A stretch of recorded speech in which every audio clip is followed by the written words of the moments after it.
Hello, everyone. Welcome to Cyber Inspiration Podcast. My name is Evgeny. I've been around security for the last 20 years, and I have a lot of experience working with a variety of cybersecurity vendors. My main work is vendor consulting and cybersecurity advisory for companies. As part of my passion in technology and cyber, I was intrigued to learn how a company starts.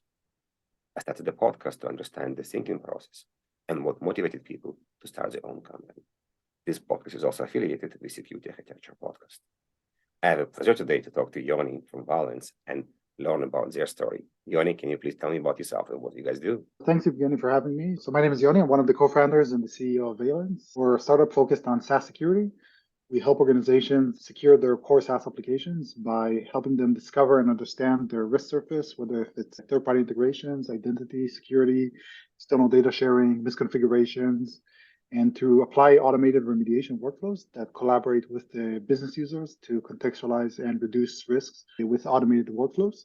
My personal background, Valence is a tech and cybersecurity startup I've started. Beforehand, I had a startup called the SCADAfence, focused on industrial IoT cybersecurity. I've been in cybersecurity for the past almost 15 years, whether it's from the Israeli intelligence forces through different startups, and eventually led to me starting Valence less than 2 years ago. You mentioned SaaS companies. I was doing a presentation about security enterprise browsers a couple of weeks ago, and I was wanting to learn about the stats about SaaS. I didn't know that the SaaS industry is growing every year, and it started from 2015, 6%, 10%, 15%, 18%. So every year it's growing more and more and more. I think last year we spent something like 170 billion in SaaS. So it's definitely a very important topic to secure and manage. The company is a relatively new company. I believe you guys started during pandemic, and I'm wondering what was going on through your life that kind of turned the light on and say, I want to do this company. I'm not sure I had a lot of different options. I knew I'm an entrepreneur and I wanted to start another company. I was looking for the right opportunity. Doing startup ideation and co-founder searching during the pandemic is definitely not easy, but I think it's part of the determination you need to have in order to eventually build successful companies. So I think a lot of the ideation Shlomi, my co-founder, and myself had was over Zoom, or sometimes without even meeting in person. But you also see the peaks while there was maybe lower points in terms of the pandemic itself, where we were able to accelerate some of our collaboration and our joint work. But I think also referring to what you mentioned in terms of SaaS adoption, it also accelerated a lot of the security challenges that organizations have. And it also opened a lot of opportunities for innovation in new companies. I don't think the browser isolation companies or the enterprise browser category would even exist without the pandemic. Definitely for us as well, since we're focused on SaaS security, the shift towards SaaS and cloud really accelerated a lot of our thought process regarding the problem space and what we should solve. There's obviously not always a lot of benefits for these types of pandemics, but as entrepreneurs, you always need to find 1% of things that help you succeed and double down on that. So I think that's what we mostly focused on. So it's interesting. You were pre-pandemic, you're using SaaS applications, you found that you want to solve a SaaS security problem. How did you know that people are going to buy the solution? What is the metrics? What's the market validation you did to realize you're going to build this great tool, people are going to actually buy it? I always joke that security companies are like mushrooms after the rain, like we like to say in Hebrew, where basically when there's a large or major breach, you'll see a lot of companies that try to solve the problems that the breach disclosed or showed to the industry. And for us, the SolarWinds attack campaign almost 2.5 or 3 years ago was a major breach that the entire industry was focused on. But when we looked at the different elements that are related to SolarWinds campaign, we realized that again and again, we're trusting third-party vendors one way or another, and there are different issues that are related to our trust with these third-party vendors, whether if it's the SolarWinds itself, or a lot of the techniques that the attackers used during the SolarWinds campaign. For example, one of the things they did is they breached into trusted vendors that have high privilege access through third-party integrations. Let's say, for example, through an email integration, which allows the third-party vendor to scan the entire email tenant or the emails within Microsoft 365 and leverage that integration in order to steal sensitive data from trusting customers. And we've realized that when we spoke with customers again, and we talked to them about third-party risk management, nobody really liked how they were doing third-party risk management, and nobody really trusted their vendors. We've realized that once we started to speak with more and more customers and to uncover more and more of their issues and pain points, we realized that there are a lot of issues that are related to this general problem space of how we collaborate and work with third-party vendors and external vendors that required a new type of approach. And that really what led us to focus on what we looked at the beginning as a business application mesh or SaaS mesh, and this network of trust between our third-party business applications. And eventually this evolved into becoming more and more of a SaaS platform. You mentioned you spoke with customers. During the pandemic, a lot of people say that the sales are declining. It's harder for them to find customers.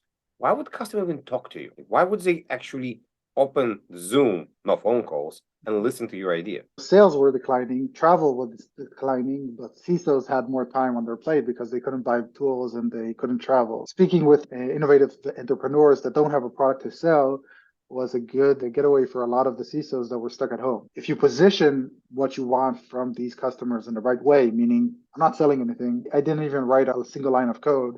All I want to do is build a better platform for the industry, and I'm asking for 30 or 60 minutes of your time. Most people will agree to do these types of calls because they don't have to give that much, and they have a lot to gain from that because they're speaking about innovation. It's probably the highlight of some people's day because it gets them out of their day-to-day work. And eventually, it's really not something that is transactional. For some people, it's a beginning of a partnership. And some of these people that helped us early on then became design partners, then got the product for a very healthy discount, and eventually were able to see a platform that has evolved to solve their actual pain points. So there's a lot of benefits for people that are open for that type of early adoption innovation, and especially for a lot of them, it's fun.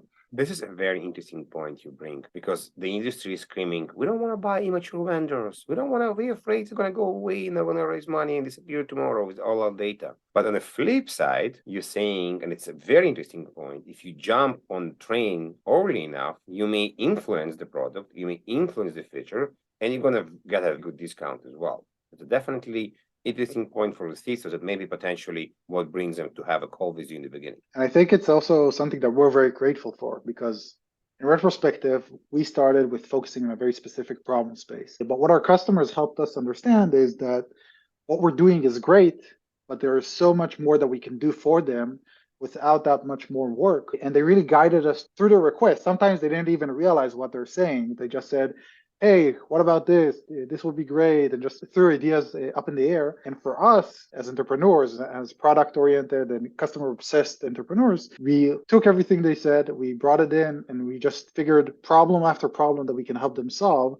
And it helped us build a better platform and help them solve more problems, and hopefully to provide a better solution for the industry. If you're listening to the podcast right now and you want to start your own company, don't start anything, don't write anything, go find design partners. But this is what you're saying. Go find design partners and go find people that can help you shape what are the problems that you need to solve. Because good companies solve important problems. They don't build products right away. You need to iterate and work with your customers. Because if you build something in a lab and you wait a few months until it sees the first touch point with the market, it's probably too late. You probably could have improved significantly if you would work with customers. And they would have told you a lot of stuff that you are right or wrong about based on that immediate feedback. You mentioned something about the mushrooms outside the rain. By the way, in the Russian language, there's also such expression as well. So I'm not sure it came from Hebrew or from Russian. I just kind of want to pick your brain. If I'm going and finding design partners, what you did, and you mentioned there's a lot of companies doing something similar, would you not be afraid that somebody's going to go and steal your idea and go build it faster? Good friends and entrepreneurs told me in the past, if you talk about your idea of somebody and they just listen to you and they're able to build a better product than you, then you shouldn't do that idea. It means that either it's not a right fit for you or it's not differentiated enough or you don't have an important insight into the market. Because I can talk about what we do all the time, but I think that we have an advantage in building it because we have a lot of insight knowledge into how to build the right product and the right engagement points and how to solve the right problems. So I don't see any point in hiding anything about what we do or where we're going with the platform because our advantage is in execution, not in the fact that we have some kind of a secret genius idea. Eventually, cybersecurity is a very competitive landscape. You're either the first or the fifth, but it doesn't really matter over time. The market converges, and you need to make sure that you continuously are able to maintain the competitive advantage. And it's not through your high-level ideas that you can talk about with customers or problems that you identify. It's more about your execution, and it's more in the little details, I think, or the small details. So you have an idea, you have a team. Are you going raising money, or you go starting to build code? What's next? In a cybersecurity market, you can usually raise money. It's enough with a good idea and a good, strong team. And for us, luckily enough, we were able to partner with the best VC out of Israel that is focused on early stage cybersecurity investments. And once we decided what we wanted to do and what are the problems that we want to solve, we didn't write a single line of code. And we went and raised our seed money from Wild Ventures that led our investment. And with a great group of angel investors and advisors that participated in the round, including security executives from the US, entrepreneurs based out of Israel, and the right mix of advisors that participated as angel investors. We were pretty quickly able to raise our seed funding and to allow us to accelerate the growth of the product and to start building and working with these early adopters. So you raised money, you're building team. How was hiring people during the pandemic? And not just hiring, because hiring is easy. Hiring the right people for your team is the problematic part. And the reason I'm asking this, because you may look for people like you or like your partner, or maybe you completely look for people that are versatile, that are different, that want to challenge your ideas, want to make sure you're going to the correct path. What is your approach of hiring people, and what kind of people you need? Do you have some kind of a code of ethics, or code of what they need to adapt to? I think you start with building the technical hands-on team, and you need to make sure that you have the right combination between people you trust, people that can build the actual platform and that have the right skill sets to the different elements within the platform that you need to build, and that you have also the right diversity in terms of backgrounds and seniority, right? You can't have a team of 10 seniors, right? There's too much ego in that room. You need to have the right diversification between the different class and the different backgrounds that people have. So our first initial hires were mostly people that we already knew in the past and that we had a good vetting of their capabilities and their fit for the company and the ability to help us bring something from 0 to 1 and being able to build something that is non-existent or a vision and bring it into reality. And I think this requires a lot of agility, a lot of creativity, a lot of times doing something that you're not precisely the most proud of, but it works and can allow you to validate and then rebuild it after you have the right validation. There are a lot of stuff that we built in 3 different ways. And just once we saw the right validation, we went and doubled down on one of the 3 paths. And you need to make sure that you have people that are with you for the long run and people that are basically your founding team or your core team and are able to really help accelerate that discovery phase while building the platform. You mentioned validation. So let's go deeper on the validation part. So you get your basically marching orders from your customers, you know what you're building, and probably it worked, it didn't work. Was there a point when you definitely knew, okay, I am building something that people are going to buy because I got a very good response from the customers. The customer told me, oh my God, I didn't even know this exists. Thank you very much. Like, tell me a story about a big win that made you happy inside and you know you're going to go forward with this. I'll explain 2 different wins from 2 different perspectives. One is that we had a very specific vision on something that we wanted to build. We had it in all our seed deck, and we knew that we want to have a very significant technology-oriented component in our solution. And when we started working with customers, we realized nobody wants it, nobody needs it. So the win was actually that we didn't develop it at all based on our customers' feedback because it was a huge overhead in terms of technology and complexity and roadmap. But the value and the implementation was either insufficient or too complex to justify that investment. And when we chose to go through other paths, we just work with our customers. And a lot of the stuff I like to do personally when I do a product discovery is try to get down to the why and what the customer is trying to achieve and to see how they would solve it without any technology solution. And when you see people work on their day-to-day, there are so many small things that you can realize that, oh, I can do that automatically, I can do that automatically, I can do that for you, I can do that for you. You start to build up a picture of the vision for the platform. And I think the biggest win for us is that we really realized a lot of the repetitive tasks that are related to remediation of SaaS security risks that are mostly related to the fact that security teams have no context into what's going on within a SaaS application. For example, if the development team is using GitHub, or the sales team is using Salesforce, or the HR team is using Workday, all these different SaaS applications have their own complexity. Mostly security teams are not familiar with the terminology. They're not familiar with what's going on there in the day-to-day tasks. And the most repetitive element that we've seen between our different customers is, I see a problem. I need to go ask somebody why they did it. And we saw it again and again across the board in different problems. And we just automated the entire process. We allowed them to have a very intuitive process that helps them automate the collaboration with their business users. And I think the biggest win for us is when our early adopters turned on that automation switch, because I think the biggest myth you have about security vendors is everybody says they have automatic capabilities, but nobody turns them on. Everybody claims that in marketing, but in reality, nobody turns it on. And for us, in less than 6 months, our customers turned on automation and started automating tasks, which indicate that we solve a real problem, that they trust us, and that this is the right way to solve it. Because otherwise, they would never allow us to create so much noise in their organization, work with the different business users automatically, and take action, really revoke items within their core SaaS applications with little to no human intervention based on predefined logic that they define, which is for us the biggest win for an early stage company. This is quite amazing. You mentioned about features and customers. What's come first, chicken or the egg? Do you sell the customer what's coming in the future and say we have it? Or you kind of make upfront, no, we don't have it, but we can do it for you. It depends on the stage. At the beginning, I personally as well did a lot of the stuff that we wanted to do for our customers manually. We told them, yes, we can do it, and we just did it for them. And we did it manually. We saw that there was value, and then we built it. It's usually a much more efficient way. It allows you to experiment in more angles and then to decide on what to double down on. Today, since we're already revenue and we're a more mature company and we have a sales team, and it's not promising something to customer X, but I have people in the organization that are working with our customers, I don't think we can promise everything. So we need to be very straightforward and very honest with our customers on what we promise. And we can't say, oh, yes, we have it, and then go back to the engineering team and say, I just promised something. I don't know even if it's going to work. Maybe you can build it. But anything that we promise, we need to make sure that we can deliver and deliver it within a time frame that it makes sense for our customers. So it's either existing, it can exist by the time that you'll be ready to deploy, or in our roadmap, but it can be, yes, no problem, and we'll try to figure it out later. But it changes according to the evolution of the company. When you're earlier, you communicate to the customer and tell them, listen, we're an early stage startup. We're immature. I'll do whatever I need to help you solve problems. Sometimes it won't be the most mature way, but almost everything you'll say, I'll try to see how I can solve, not precisely do whatever you say, but I'll try to see how I can help you solve these challenges, because sometimes there's a distance between what the customer asks for and what they're trying to solve. And maybe there are other ways to solve what they're trying to achieve. Let's pivot a bit. You're the CEO. You're probably the first salesperson in the company. So you're going to probably be on majority of the sales calls in the beginning. And eventually, as you mentioned, you have a sales team right now. How do you let go? How do you let people sell themselves? Okay, I trust you with my baby. How did this process go? I don't think it's easy. I think it's definitely a challenge for entrepreneurs, at least for me personally, because there are a lot of things that, in my mind, are very well structured, and you need to teach other people to do it, and then you need to make sure that they do it properly. I think in a sales process and building a relationship with a customer, there are different levels, and you can do it in a staged approach. You don't need to say, okay, from tomorrow morning, I'm not coming on a sales call. Good luck, salesperson. Go tell me when you hit your quota and where to send the invoices.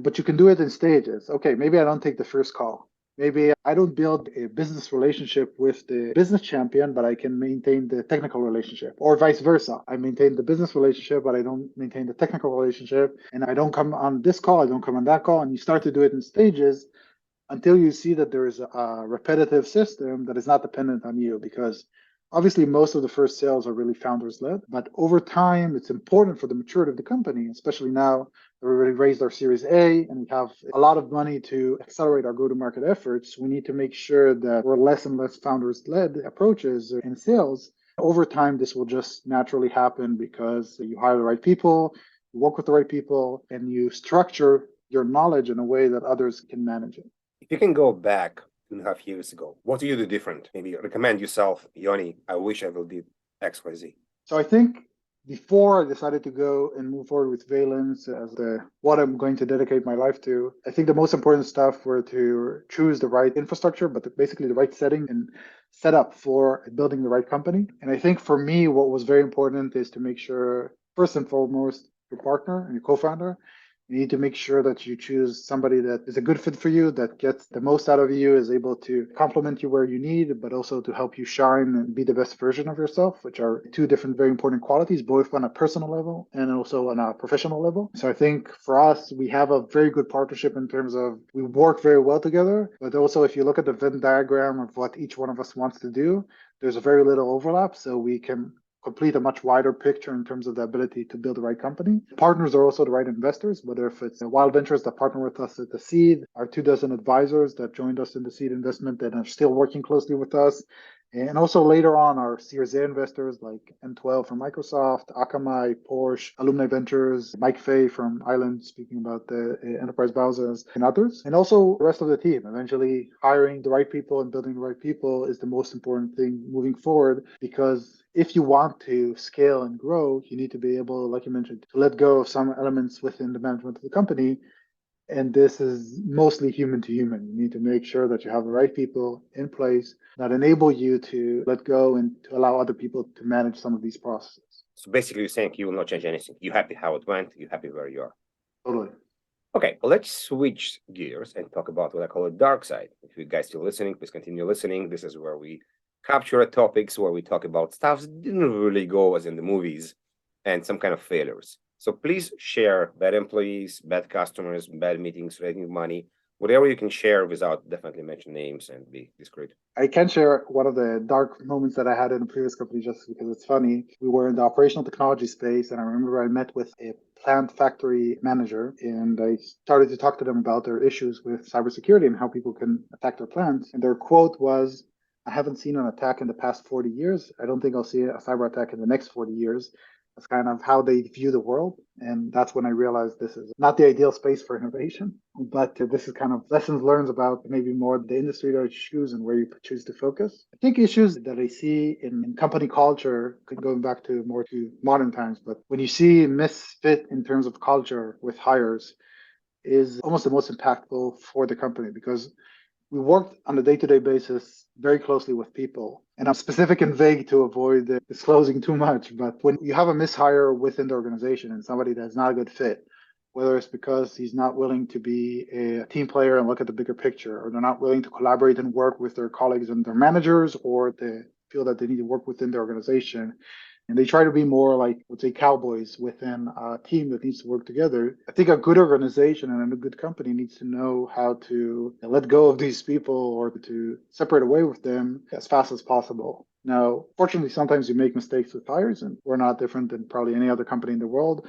Not everybody that we hired were a perfect fit. And sometimes, depending on their seniority, it can really affect the company culture, the atmosphere, success in terms of KPIs. And I think that continuously measuring and working with each one of these individuals and making sure that you understand whether or not it works well, and continuously understanding how do you go beyond, do I like this person, to is this person the right person for this company, for this job, is something that you need to be very genuine with yourself and continuously validate. Otherwise, you may have more toxic cultures within the company. Luckily for us, I think we know how to recover from these stuff, but it's never easy to realize that you need to separate a person within the company. Usually it's not because they're bad people or because you don't like them. Otherwise, you probably wouldn't have hired them, but it's just not the right fit, which makes it just more difficult. There are people that I think that we had to separate from that I'd love for them to come to work every day, but just not work for the company. It just wasn't a good fit. And it's never easy because talking about people's life and people to trust you, and they most of the times they came because of you to the company. It's what they had within the company. So I think that's something that is always challenging for entrepreneurs in general, but I think also specifically for me in our case. Talking about struggling or challenging, we all have problems. We all know the startup is up and down.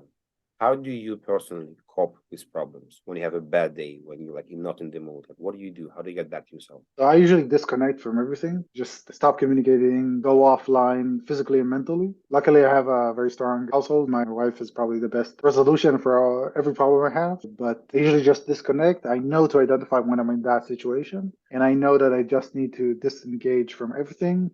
I need to recoup, think through what's going on. Maybe it will take me overnight. Maybe it will take me an hour. Maybe it will take me 5 minutes, depending on the scale of the issue. But I need to regroup with myself, understand how I take control over the situation and take over the situation. Usually it happens more when it's items that are more dependent on me that I could have done better in certain situation, but sometimes it's just not. For example, let's take what happened with the SVB a few weeks ago, right? So everybody was panicking and wanted to know what's going on with their cash and everything else. But at some point, I realized that once they announced the bank is closed and we did what we could have done beforehand and the rest was out of our hands, that it's out of reach. There's nothing I can do. I don't have to feel bad out of it. I'll make it work. I'll make it work like the entire industry. But in other cases where it's the things that are internal, things that are more dependent on me within the company, usually these things hit you harder in terms of your mood and atmosphere, I would say. Awesome.